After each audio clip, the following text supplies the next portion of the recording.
अवधनामा की वीडियोस देखने के लिए पहले सब्सक्राइब पर क्लिक करें और फिर बेल पर भी क्लिक करना ना भूलें। नाज़रीन आदाब, 9 फरवरी 2021 मुताबिक 26 जमादुस्सानी के अवधनामा वॉइस एडिशन में आपका खैर मकदम है।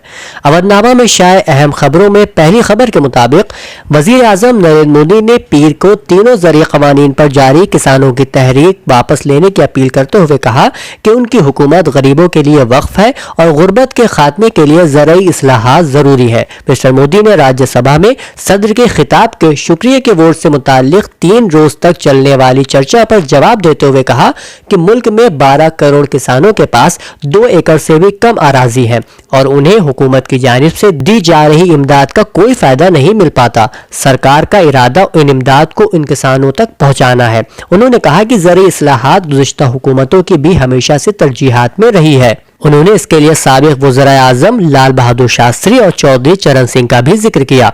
मिस्टर मोदी ने कहा कि एहतिजाज करना किसानों का हक है और हुकूमत उनके साथ मुस्तकिल मुज़ाकरात कर रही है और इस बातचीत में कभी भी कशीदगी नहीं आई है। उन्होंने कहा कि वो किसानों से अपील करते हैं कि वो बुजुर्गों को तहरीक के मकामात से घर ले जाएं और हुकूमत से बात करें। वजीर आजम की इस अपील के बाद किसान रहनुमा सतनाम सिंह साहिनी ने कहा कि वजीर आजम की इताअत के लिए वो तैयार है, लेकिन उन्हें भी उनकी बात माननी चाहिए। किसान रहनुमा सतनाम सिंह साहिनी ने कहा कि वजीर आजम को फौरी तौर पर मीटिंग तलब करना चाहिए। हम जाने के लिए तैयार हैं, हम उनकी बात सुनेंगे, वो हमारी बात सुने। वहीं कांग्रेस के साबिक सदर राहुल गांधी ने दिफाई बजट पर वजीर आजम नरेंद्र मोदी को निशाना बनाते हुए पीर के रोज कहा कि उन्हें किसानों और जवानों में से किसी की फिक्र नहीं है और वो सिर्फ अपने 3-4 सरमायादार दोस्तों की मदद के लिए काम करते हैं। हाईकोर्ट में मस्जिद के लिए मुख्तस जमीन पर दावे की अर्जी खारिज। इलाहाबाद हाईकोर्ट की लखनऊ बेंच ने पीर को अयोध्या में तामीर होने वाली मस्जिद की अराजी पर दायर दरख्वास्त को मुस्तरद कर दिया है।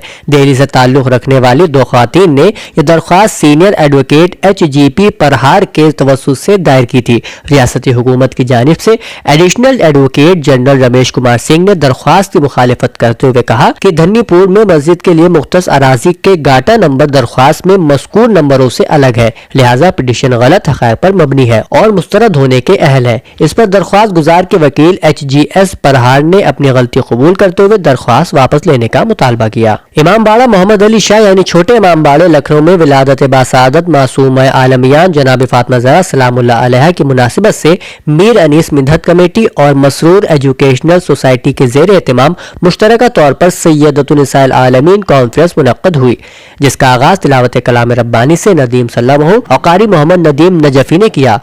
कमर सीतापुरी ने शान रसूल इस्लाम में नात पाक का नजराना पेश किया। उसके बाद सूफी सैयद इजहार अली सज्जादा नशीन खानखा शाह अब्दुल रहमान चिश्ती साबरी अल अलवी तीरगांव बाराबंकी सीरत मासूम आलमियान पर रोशनी डाली। मौलाना सैयद क़ाइम मेहदी बाराबंकवी ने अपनी तकरीर में शहजादी फातिमा ज़हरा सलामुल्लाह अलैहा को खुदावंद आलम के रसूल इस्लाम को अता बताते हुए फज़ाइल सैयदा से महफिल को मुअत्तर कर दिया।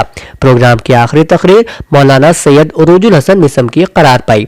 इस कॉन्फ्रेंस में जर्रार अकबर आबादी, नासिर जरवली, डॉक्टर अली इमाम जैदी, डॉक्टर मंसूर हसन खां, आबिद नजर, आरिफ अकबर आबादी और नदीम नजफी ने मंजूम खिराज अकीदत पेश किया। आखिर में मेहमान खुसूसी सैयद नजमुल हसन रिजवी, साबिक स्पेशल सेक्रेटरी हुकूमत उत्तर प्रदेश ने बीबी ज़हरा सलामुल्लाह अलैहा की खिदमत में खिराज अकीदत पेश करते हुए शुरका का शुक्रिया अदा किया। दबिस्तान अहले कलम का ऑनलाइन तरही मुशायरा। फेसबुक ग्रुप दबिस्तान अहले कलम लखनऊ पर एक तरही आलमी मुशायरा बउनवान अशरा मुशायरा गुलजार दहलवी के मिसरे तरह बिठा के दिल में गिराया गया नजर से मुझे पर मुनक्किद हुआ, जिसकी सदारत आलोक कुमार शाहजहानी ने की और निजामत के फराइज आशिक उन्नावी ने अंजाम दिए। इस मुशायरे में शाहजहानी, डॉक्टर मखमूर काकूरवी, मोइद रहबर लखनवी, आशिक उन्नावी, एजाज कुरैशी लाहौर, मोइन फख्र मोइन पाकिस्तानी, काजिम लाहौर, फैयाज हुसैन लखनऊ, इरफान बाराबंकवी, अमानुल्लाह खालिद, अरशद तालिब, सूफी बस्तवी के अलावा मुतअद्दिद शोरा ने अपना कलाम पेश किया। मुशायरे के इख्तिताम पर दबिस्तान के जनरल सेक्रेटरी मोइद रहबर ने तमाम शुरका मुशायरा का शुक्रिया अदा किया और ऐलान किया कि अगला मुशायरा इंशाअल्लाह 17 फरवरी को होगा, जिसका मिसरा तरह 11 फरवरी को दबिस्तान के सरवरख पर पोस्ट कर दिया जाएगा। उत्तर प्रदेश में सद्र राज नाफिज करने की अर्जी खारिज, सुप्रीम कोर्ट ने लगाई फटकार। तफसील के मुताबिक सुप्रीम कोर्ट ने उत्तर प्रदेश में सद्र राज नाफिज करने के مطالبہ کرنے کی ایک عرضی کو آج خارج کر دیا۔ عرضی میں اتر پردیش میں خراب نظام قانون کا حوالہ دیتے ہوئے صدر راج نافذ کرنے کا مطالبہ کیا گیا تھا۔ عرضی دہندہ نے اپنی عرضی میں کہا تھا کہ اتر پردیش میں جرائم میں اضافہ ہو گیا ہے اور آئینی نظام بھی درہم برہم ہے۔ چیف جسٹس بوبڈے نے کہا کہ عرضی دہندہ کے پاس اپنے دعووں کی حمایت کرنے سے متعلق کوئی تحقیق نہیں ہے اور وہ ظاہر کرنے میں ناکام رہے ہیں کہ ان کے بنیادی حقوق کی خلاف ورزی ہوئی ہے۔ نائب وزیر اعلیٰ ڈاکٹر دنیش شرما کی ضروری ہدایات شائع ہوئی ہیں، جس میں انہوں نے ثانوی اسکولوں میں طلبہ، اساتذہ اور اسٹاف کو ہدایت دی ہے کہ کھانسی، نزلہ، بخار یا کورونا کی دیگر علامات دیکھتے ہی ان کی جانچ اور علاج کا بندوبست کریں۔ انہوں نے کہا کہ کورونا کے پیش نظر اسکولوں میں مناسب انتظامات کیے جائیں۔ یہ حکم 9 فروری سے بورڈ آف ایجوکیشن سے وابستہ تمام سیکنڈری اسکولوں میں کلاس 9 سے 12 تک شروع ہونے والی باقاعدہ کلاسوں کے پیش نظر دیا گیا ہے۔ انہوں نے بتایا کہ اسکول کھولنے سے پہلے کیمپس کی مکمل صفائی کرائی جائے، اسکولوں میں sanitizer, hand wash, thermal scanning اور ابتدائی طبی امداد مہیا ہو۔ اگر کسی طالب علم، اساتذہ یا ملازم کو کھانسی، نزلہ یا بخار کی علامت ہے تو ان کو الگ تھلگ کر کے علاج کا انتظام کیا جائے۔ ہاسٹل میں اگر کوئی طالب علم کورونا سے متاثر ہوا ہے تو ان کے علاج معالجے کا انتظام کیا جائے گا۔ تمام اساتذہ، طلبہ اور اسکول کے دیگر ملازمین کو ماسک پہننا ضروری ہوگا۔ انہوں نے اسکول انتظامیہ کو یہ بھی ہدایت دی ہے کہ وہ اضافی مقدار میں ماسک فراہم کرائیں اور کووڈ-19 سے بچاؤ کے لیے رہنما اصولوں پر عمل کریں۔ اس خبر سے متصل شائع اطلاع میں مرکزی وزیر مختار عباس نقوی نے ریاست اتر پردیش کی راجدھانی لکھنؤ کے ایک پروگرام سے خطاب کرتے ہوئے حکومت کی جانب سے حج 2021 کی تیاریوں کی تفصیلات فراہم کی۔ اقلیتی امور کے مرکزی وزیر مختار عباس نقوی نے صحافیوں سے بات چیت کے دوران بتایا کہ حج 2021 کی ساری تیاریاں مکمل کر لی گئی ہیں، تاہم ہندوستان سے کتنے عازمین حج مقدس سفر پر جائیں گے اس کا فیصلہ سعودی حکومت کی جانب سے کیا جائے گا۔ سمرپن سیوا سنستھان کی جانب سے عہد حاضر میں اردو زبان کی اہمیت کا مطالعہ اور اردو زبان کا فروغ عنوان سے ایک روزہ قومی سیمینار کا انعقاد کیا گیا۔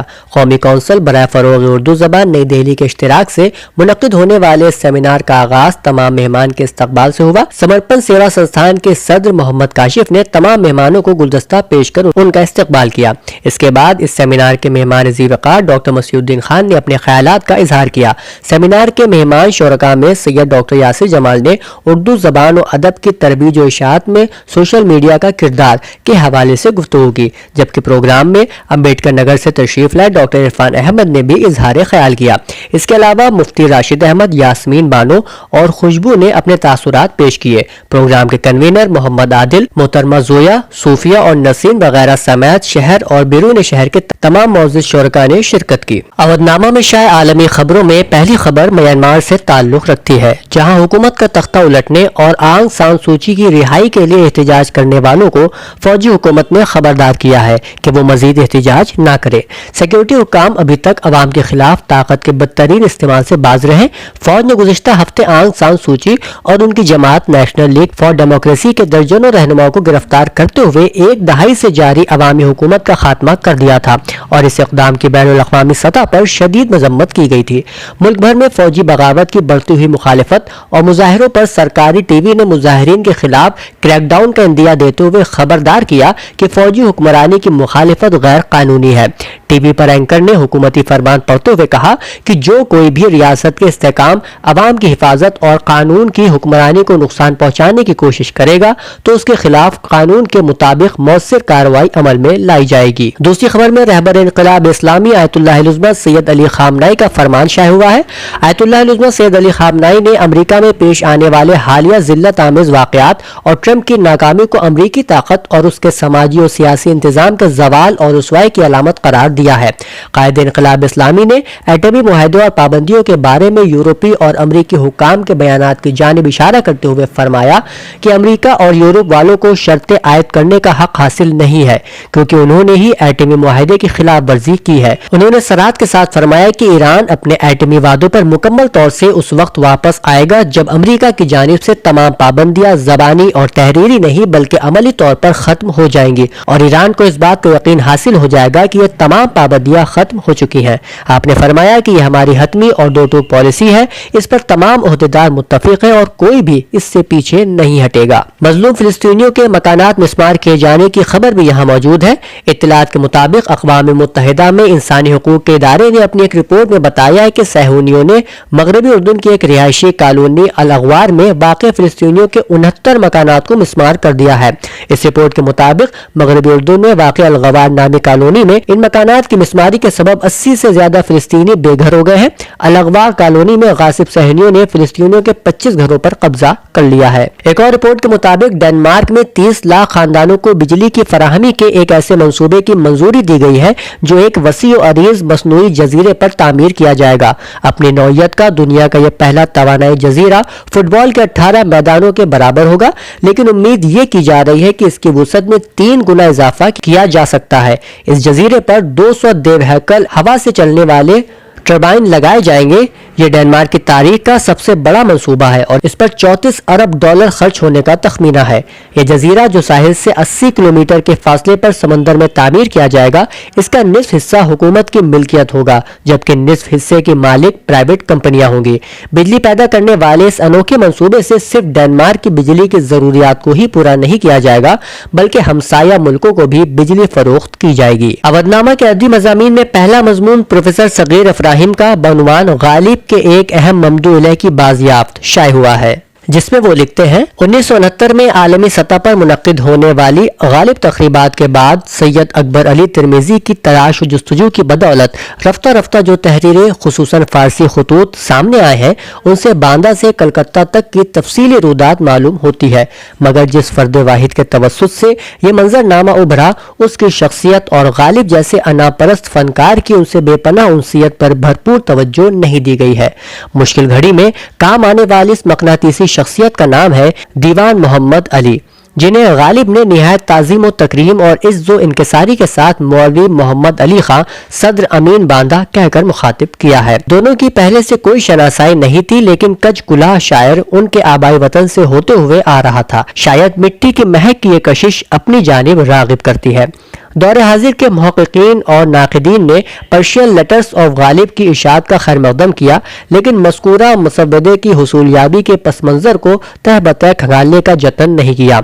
मकतूब इलैह और मकतूब निगार ने माबैन अया होने वाले करीबी रब्त के इतराफ़ के बावजूद ये जानने की कोशिश नहीं की गई कि मोहम्मद अली साहब कौन थे, उनका अदबी सरमाया कहाँ और किस हाल में है। उस अदब शनास मुहिब ने बांदा में मौजूद गालिब के अजीजों से बढ़कर गालिब की मदद क्यों की और क्यों अपने दोस्तों और अजीजों से भी इस बाबत मुतवातिर और दरख्वास्त करता रहा। गंजीन मानी के तिलिस्म को तलाश करने में मसीहा सिफर शख्स से गुरेज क्यों बरता गया, इसका कोई तशफ़ी बख्श जवाब व जवाब नहीं था जिसे तलाश करना जरूरी था। मैंने मज़कूरा उन्वान के तहत अपनी इस किताब में जो असबाब व इल्ल तलाश किए हैं, वो इन दलाइल पर मबनी है कि गालिब की जिंदगी में शाये होने वाले खतूत में उनकी मर्जी के मुताबिक वो 8 खत जो दीवान मोहम्मद अली के नाम थे और जिनके मुताले से मकतूब इलैह और क़याम बांदा पर कोई खास रोशनी नहीं पड़ती थी, क़ारीन के पेश नज़र थे। इनमें बांदा और वहाँ के अजीज़ों का जिक्र इस वजह से भी ज़िम्नी हुआ कि वो 1857 में मातूब हुए, राह फरार इख्तियार की। दूसरा सबब यह समझ में आता है कि दीवान मोहम्मद अली के हयात और उनके अदबी कारनामों पर इसलिए तवज्जो कम दी गई कि 1831 ईस्वी में उनका इंतकाल हो गया, इसलिए बासानी मवाद फराहम नहीं था और जो तो गिरते पड़ते हमारे अक्सर मुहक्किकीन और नाक़िदीन काम के कायल नहीं, अलबत्ता 2-4 सर फिरे नजर आ ही जाते हैं जिनकी काविश के नतीजे में ऐसे मखतूतात और मुसव्वदात मंजर आम पर आए जिन्होंने गौर व फिक्र के नए दर वाक़िए हैं और अब नए सिरे से इस जानिब काम करने की अशद जरूरत है। इस मजमून के अलावा दरभंगा से शाये होने वाला उर्दू जरीदा तमसील नौ पर डॉक्टर एहसान आलिम का तज़िया और सैयद इकबाल रिजवी शायर की गजल भी यहाँ शाये हुई है, जिसके चंद अशार नाज़रीन मुलाहिज़ा फरमाएं। हाथ क्या आएगा खुद अपने को रुस्वा करके, कुछ नहीं पाओगे इबलीस को सजदा करके, दिल के गुलजार को एक आन में सहरा करके, वो मुझे छोड़ गया आंखों में दरिया करके। बस यही बात है जीने का सहारा अब तो, वो भी एक करबे मुसलसल में है ऐसा करके। جو پڑوسی ہیں ہمارے وہ ہمیں سے نالا، میرے اتوار نے چھوڑا مجھے تنہا کر کے، جھوٹ ہی جھوٹ سے روشن ہے زمانہ اب تو، بیٹھ جاتا ہوں سر شام اندھیرا کر کے۔ اس نے ماحول بنا رکھا ہے یوں ظلم زدہ، لب نہ کھولے کوئی حق بات کی چرچا کر کے۔ یہ بھی ایک پھانس ہمیشہ کی ہے دل میں شارب، اس نے کچھ بھی نہ کہا مجھ سے کنارہ کر کے۔ اودھ نامہ میں شائع مضامین کو مکمل طور پر پڑھنے کے لیے اودھ نامہ کی ویب سائٹ www.awadhnama.com پر وزٹ کریں اور ای پیپر پر کلک کریں۔ گھر بیٹھے گروسری اور گھر کا سارا سامان فوراً اور پوری ہائیجین کے ساتھ پانے کے لیے ہمارے واٹس ایپ نمبر 6394027918 پر آرڈر کر سکتے ہیں۔ ہمیں پرکھنے اور ہماری حوصلہ افزائی کے لیے ایک بار موقع ضرور دیں۔